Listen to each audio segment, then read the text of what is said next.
Magandang ang boses ng damdamin. Tulong at kalingap ang laging unahin. Meron pong mga tao na gustong makuha ang ibang mga beneficiary ng kalingap. Hindi na po nakontento, hindi na po mga kalingap na kontento sa beneficiary na nasa kanila. Dito po mga kalingap ay sinusubukan pa nilang i-reach out ang ilan pang mga beneficiary at kinukumbinse na sumama sa kanila. Wala po. Grabe na yan, no, mga kalingap. So, ayan, welcome back again to my channel.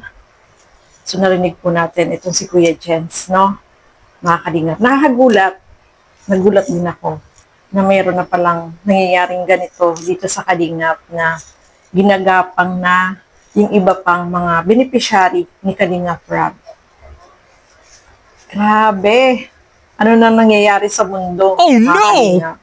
Bakit ganito na? Bakit ginagapang na nila?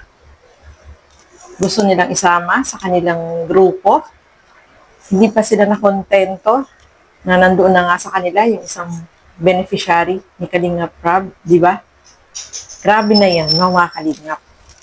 So, eto nga, meron nga daw na gapangan na nangyayari ngayon dito sa Kalingap, dun sa mga beneficiary na tinutulungan, sa mga Kalingap Angel na tinutulungan ni Kalingap Rab. Nagulat tayo dito, no, mga kalingap, kasi may mga ganitong lumalabas at meron daw na resibo itong si Kuya Jens. Mainit-init pa.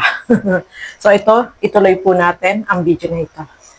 Mga kalingap, may nakaabot po agad sa akin na balita. And this time, hindi lang siya mga kalingap bulong-bulungan or chismis or marites or guys, may ebidensya tayo.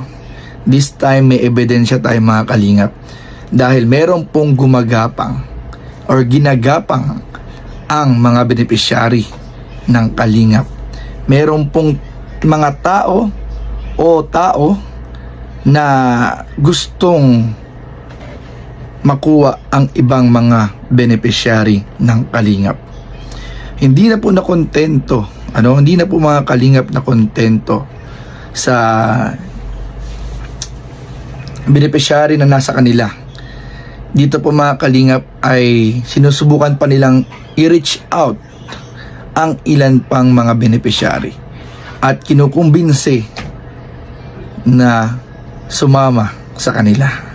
So yan po, no, mga kasukay, mga kalingap, nagulat tayo dito sa pasabog na to ni Kuya Jens na meron daw na ginagapang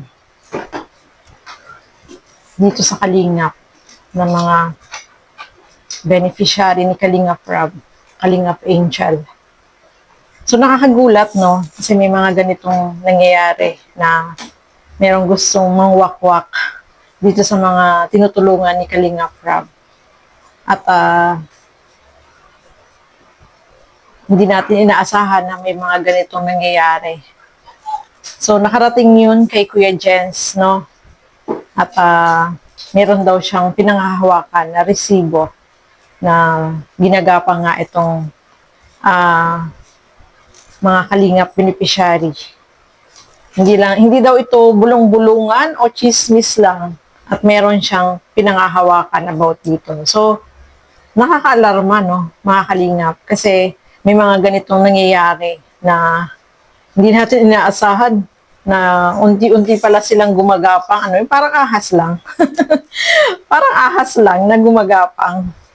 So, masasabi ko dito, no, mga kalingap, kung totoo man ito, ay grabe naman po kayo, no? Kasi beneficiary yan ni Kalingap Rab, bakit kailangan yung gapangin? Bakit gusto nyo isama sa inyong grupo?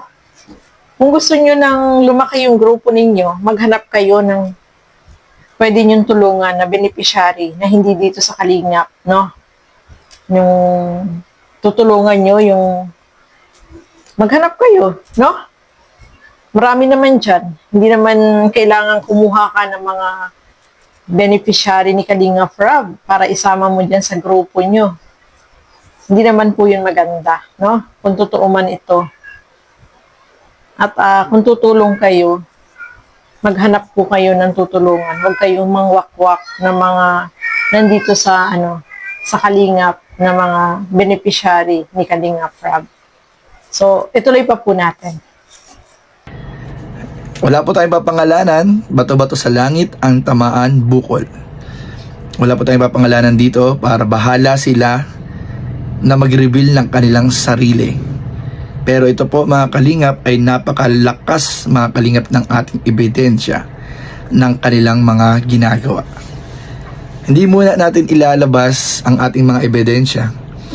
Pero nakakatawa na lang po talagang isipin na masyado na silang desperado at parang bang talagang paninira na po mga kalingap yung mga ginagawa po nila. Sabi nga ni Kuya Jens, bato-bato sa langit, ang tamaan ay bukol. Bukol talaga yan, Kuya Jens, no? Kasi natamaan sila eh. So, sabi nga dyan ni Kuya Jens is bahala na sila ang mag-reveal, no? Grabe na yan, no? Masyado na silang desperado sa kanilang sarili. Bakit? Kailangan nilang gapangin ang ilan sa mga Kalingap Angel ni Kalinga Prab. Yun ang doon eh. Masyado silang kung gusto nyo gusto nyong mag-viral, maghanap kayo ng sarili nyong tutulungan. Kung gusto nyo talagang tumulong, hindi yung wawakwakin nyo yung mga nandito sa Kalingap, yung lalo na yung mga K-Angel ni Kalinga Prab. Ay nako. Huwag naman pong ganon, no? Hindi po yun maganda. Tuloy pa po natin.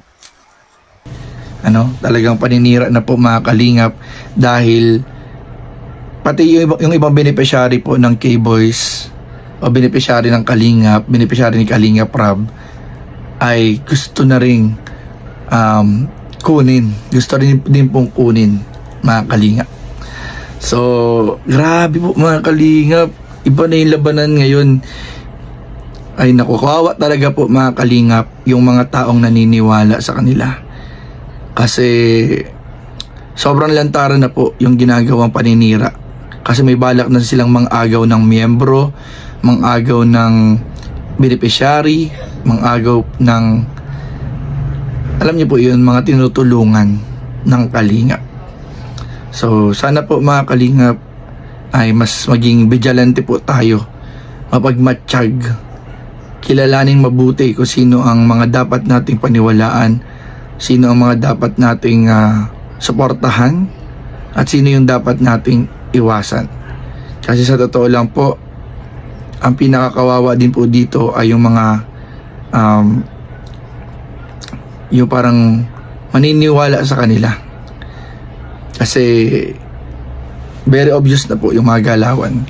Lantaran na po mga kalingap. So ayan, tama yung sinabi dyan ni Kuya Jens, no? Na kawawa yung mga mabiblame nila.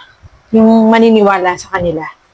Yung mapapaniwala nila. Especially itong kay Angel at yung family, di ba? So sana itong mga kay Angel natin ay huwag basta-basta maniwala sa mga paninira na ginagawa nila, sa mga magagandang salita. Siyempre, kapag mga ganyan, magaganda yung sasabihin sa'yo, pangangakuan ka ng ganito, ganyan, kung yung Kalingap Angel na yon is madaling mapaniwala, ay talagang bibigay, no? Kasi pinangakuan ng ganito, may bibigay sa'yo ganito, ganyan, sana, etong mga ka-angel natin ay wag basta-basta maniniwala, mga kalingap. Kasi mahirap kapag ganyan, na kapag naniwala ka sa kanila, walang kasiguraduhan po yun eh. Ay dito sa kalingap, hanggang nandito ang kalingap, secure ka, no? Hanggang nandito si Kalinga Prab, si Kuya Bal, ay talagang tumutulong po sila. Ay hindi natin alam, halimbawa, may sumama doon na Kalingap Angel. Example lang po, no? Tapos pinangakuan siya. Tapos hindi naman natupad yung ipinangako sa kanya. So, kawawa yung family at saka yung beneficiary na sumama doon. Di ba? So, sana huwag tayong basta-basta agad maniniwala sa mga magagandang salita na sasabihin nila dahil talagang gagawin po nila yan, no? Na pangangakuan ka, magaganda yung sasabihin sa'yo, kung basta-basta ka maniniwala, talagang madadala ka, no? Papayag ka sumama sa kanila kasi magaganda yung ino-offer nila para sa'yo na hindi mo alam ito naman ay walang kasiguraduhan po, no? Mga kalingap. Kaya maging mapagmatsyag po tayo, sabi nga ni Kuya Jens, maging vigilante, no? At wag tayo basta-basta sasama kung halimbawang inaano tayo, niyayaya tayo, no, mga kalingap. Mapagmatsyag, mapanuri, maging tayo, alerto, at kailangan magtatanong tayo, magko-consult muna tayo sa ganito, kay ganyan, para hindi tayo mapahamak, no, mga kalingap. So, yun lang po yun. So, ayan po, no, maraming salamat po kay Kuya Jens, no, ginamit natin yung kanyang reaction video. Ayan, thank you so much, Kuya Jens. Supportahan po natin si Kuya Jens sa mga hindi pa nakapag-subscribe. At panoorin niyo po ng buo yung kanyang reaction video. At syempre, supportahan po natin Val Santos Matubang, Kalinga Prab at Edna Vlog, ang inyong lingkod, Gandang Emmy. Sa mga hindi pa po nakapag-subscribe, please subscribe and please hit the notification bell para lagi po kayong updated sa aking mga ina-upload na mga reaction video. So hanggang dito na lamang po muna. Thank you and God bless sa ating lahat. Bye-bye po!